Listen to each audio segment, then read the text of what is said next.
નમસ્કાર મિત્રો, સ્વાગત છે તમારું અમારી YouTube ચેનલમાં। તો મિત્રો, આજના વિડીયોમાં ગુજરાત સરકારની એવી અગત્યની યોજના વિશે વાત કરીશું કે જે યોજના અંતર્ગત ફ્રીમાં મિક્સર ગ્રાઇન્ડર આપવામાં આવે છે।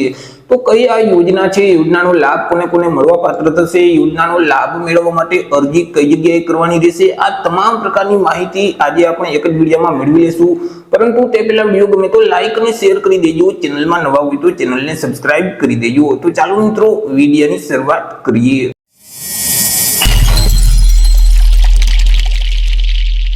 મિત્રો, આજે આપણે જે યોજનાની વાત કરવાના છે તે કમિશનર કુટીર અને ગ્રામ ઉદ્યોગની એવી અગત્યની યોજના છે કે જે યોજનાનું નામ છે માનવ કલ્યાણ યોજના। હવે આ જે માનવ કલ્યાણ યોજના છે તે યોજના અંતર્ગત અલગ અલગ 10 પ્રકારના વ્યવસાયો શરૂ કરવા માટે જે સાધનોની જરૂરિયાત પડતી હોય છે તેમની ટૂલકીટ આપવામાં આવે છે। તેમાંનો એક વ્યવસાય એટલે કે અથાણા બનાવટનો વ્યવસાય। હવે આ જે અથાણા બનાવટનો વ્યવસાય છે તે વ્યવસાય શરૂ કરવા માટે અથવા તો અથાણા બનાવટનો વ્યવસાય તમે કરતા હોય તો તમને માનવ કલ્યાણ યોજના અંતર્ગત અલગ અલગ સાધનો છે તે મળવાપાત્ર થશે, સાધનોની ટૂલકીટ આપવામાં આવે છે। આ યોજના અંતર્ગત ટૂલકીટમાં અલગ અલગ 4 સાધનો આપવામાં આવે છે કે જેમાં મિત્રો એક સ્ટીલનું તપેલું આપવામાં આવે છે, એક ઇલેક્ટ્રિક વજન કાંટો આપવામાં આવે છે, એક બોટલ સીલિંગ મશીન આપવામાં આવે છે અને એક મિક્સર ગ્રાઇન્ડર આપવામાં આવે છે। તો મિત્રો, તમે જો માનવ કલ્યાણ યોજના અંતર્ગત અથાણા બનાવટનો જે વ્યવસાય છે તે વ્યવસાયમાં અરજી ફોર્મ ભરશો તો તમને આટલા અલગ અલગ 4 પ્રકારના સાધનો ફ્રીમાં મળવાપાત્ર થશે। વાત કરી લઈએ યોજનાના લાભ વિશે કે આ યોજનાનો લાભ છે તે કોને કોને મળવાપાત્ર થાય છે। તો કે આ યોજનાનો લાભ છે તે રાજ્યના કોઈ પણ વર્ગના વ્યક્તિઓ મેળવી શકે છે, પરંતુ તે વ્યક્તિની જે ઉંમર છે તે ઓછામાં ઓછી 18 વર્ષ અને વધુમાં વધુ 60 વર્ષની હોવી જોઈએ। જો અરજદારની ઉંમર 18 વર્ષ કરતા ઓછી હશે અથવા તો 60 વર્ષ કરતા ઉંમર વધી જતી હશે તો આ યોજનાનો લાભ મેળવી નથી શકાતો। તે સિવાય યોજનાનો લાભ મેળવવા માટે કુટુંબની જે વાર્ષિક આવક મર્યાદા છે તે પણ નક્કી કરવામાં આવેલી છે। અરજદારના કુટુંબની જે વાર્ષિક આવક છે તે રૂપિયા 6 લાખ સુધીની હોવી જોઈએ। જો રૂપિયા 6 લાખ કરતા વધારે વાર્ષિક આવક હશે તો પણ આ યોજનાનો લાભ આપવામાં આવતો નથી।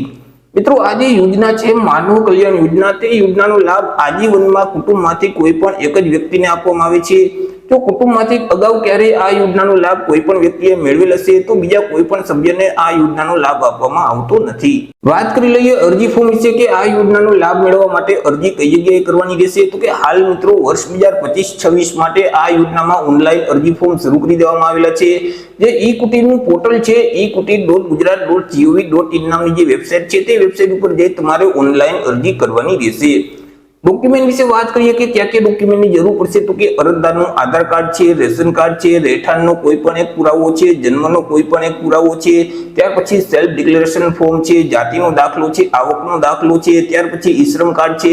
તો અરજી ફોર્મ ભરતી વખતે તમારે આટલા ડોક્યુમેન્ટની જરૂર પડશે।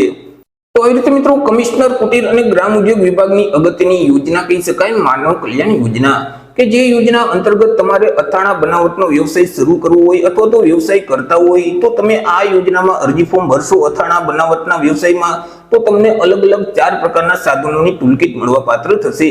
તો આશા રાખું છું વિડીયો પસંદ પડ્યો હશે। વિડીયો પસંદ પડ્યો હોય તો લાઈક અને શેર કરી દેજો, ચેનલમાં નવા હોય તો ચેનલને સબસ્ક્રાઇબ કરી દેજો। ફરી મળીશું એક નવા ટોપિક સાથે એક નવા વિડીયોમાં। ત્યાં સુધી જય હિન્દ, વંદે માતરમ।